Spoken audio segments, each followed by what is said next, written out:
घर का सुकून अक्सर कामों के शोर में गुम हो जाता है और बच्चे का दिल वो भटकता नहीं, बस कुछ बातें समझ नहीं पाता। ये कहानी उस ही लम्हे की जब एक छोटा सा सवाल पूरे घर का विजन बदल देता है। सेलफोन पे एक नोटिफिकेशन आता है। ओहो, नमाज नोटिफिकेशन। अब अम्मी अब्बू टीवी को बंद करके मुझे नमाज पढ़ने का बोलेंगे। कितना इंटरेस्टिंग मैच चल रहा है अभी। ज़याद का सवाल। अम्मी, एक बात पूछो? हाँ बेटा बोलो। अगर मैं कभी नमाज न पढ़ूं तो क्या होगा? अम्मी रुक सी जाती हैं। ये वो लम्हा होता है जहाँ हमारे पास जवाब तो होता है पर अल्फाज नहीं। बच्चे के सवाल का वजन रोज की थकान से भी ज्यादा भारी हो जाता है। ये कैसे सवाल है? नमाज पढ़ना अल्लाह का हुक्म है, नहीं पढ़ोगे तो गुनाह होगा। ज़याद की आंखें एक लम्हे को खाली, जैसे अम्मी का जवाब बस कानों ने सुना, दिल तक नहीं पहुंचा। वो अपने आप से धीरे से बोलता है, हर चीज में बस हुक्म और गुनाह, मुझे तो ये बिल्कुल बोरिंग लगती है। वो सर झटक के मोबाइल उठाने लगता है। क्या ये गलत जवाब था? नहीं, लेकिन ये जवाब ज़याद की दुनिया तक पहुंच ही नहीं सका। उसकी उम्र में अल्फाज नहीं, मानी दिल को लगते हैं। ज़याद के अबू वहाँ आते हैं, टीवी बंद करते हैं, ज़याद के पास बैठ जाते हैं। एक मिनट बेटा, इधर देखो। मुझे लगता है तुम ये नहीं पूछ रहे कि नमाज ना पढ़ी तो क्या सजा होगी। तुम ये पूछना चाह रहे हो कि मैंने नमाज नहीं पढ़ी तो फर्क क्या पड़ेगा। ठीक कहा ना? ज़याद पहली बार दिलचस्पी से ऊपर देखता है और हाँ में सर हिला देता है।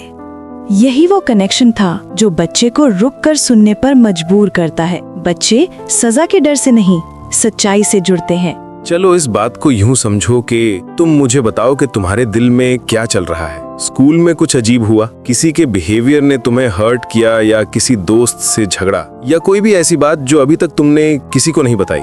ज़याद थोड़ा झिझकता है, फिर धीरे से बोलता है, बस अब्बू, दिल में कुछ अजीब सा लगता है। बहुत सी बातें हैं जो शेयर भी करूं तो कोई वैसे समझ ही नहीं पाता।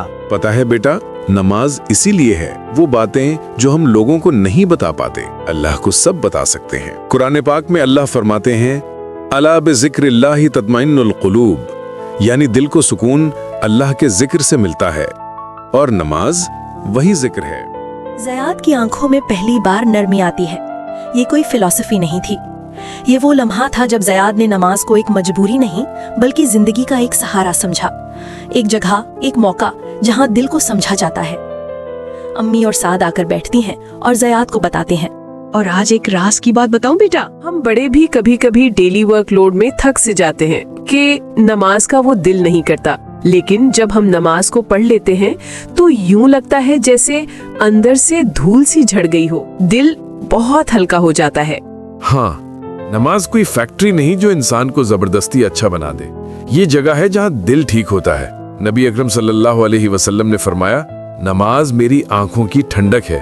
तो जब कभी तुम्हारा दिल भारी हो, वो ठंडक तुम भी महसूस करोगे। ज़याद पहली दफा इबादत को बोझ नहीं, आराम समझ रहा था। और हाँ बेटा, नमाज को लेके अपने पर प्रेशर नहीं डालेंगे। ये तो जिंदगी का वो पॉज है जिसमें घर हल्का सा चुप सा हो जाता है और दिल साफ। घर की फिजा खामोश सी हो जाती है और ज़याद के चेहरे पर पुरसुकून सोच का ठहराव। अल्लाहु अकबर, अल्लाहु अकबर। अम्मी अब्बू, अभी हम नमाज पढ़ लें सब साथ। दोनों ज़याद को देख के मुस्कुराते हैं।